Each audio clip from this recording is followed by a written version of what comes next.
The last 2 years have seen the world struggle with the effects of the global pandemic COVID-19, an issue that forced many Ugandans to sit at home while others ended up being jobless.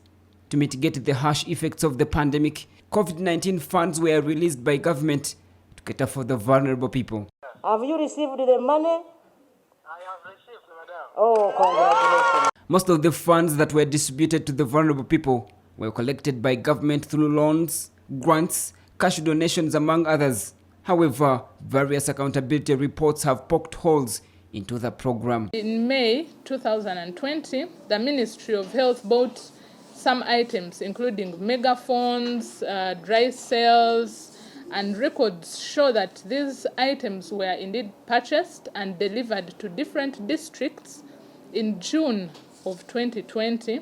However, some districts, including Gomba, Butambala, Oyam, Omoro, Apache, and Agago, which were visited in September, had not received these items by that time. According to study findings conducted by Uganda Debt Network in 2021, some transactions related to COVID-19 funds were not adequately accounted for. Now the members of the civil society are showing concern given that recorded domestic arrears stemming from the pandemic are now constraining the taxpayers.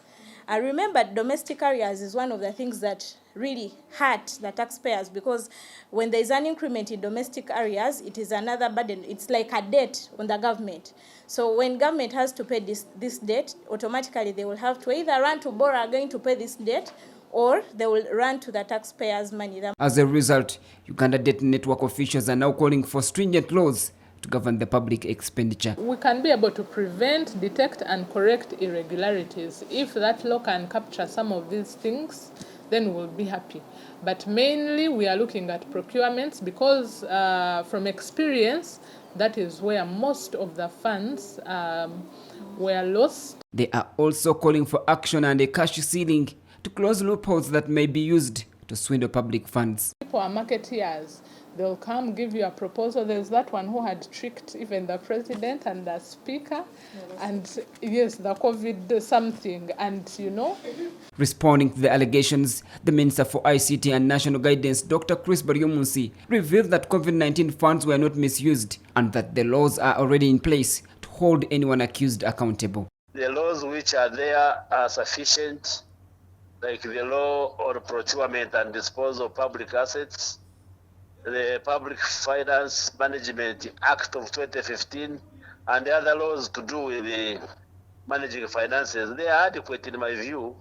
What we need is strong enforcement, but not necessarily to draft new laws. According to the Auditor General's report, government's interventions towards the management of COVID-19 pandemic was shillings 4.36 trillion, and report points out that Uganda shillings 10.57 billion in 5 entities was diverted and spent on items other than those for which the funds were disbursed, and that also 1.317 billion out of the 284 billion was disbursed to 17 entities but remained unaccounted for at the time of audit.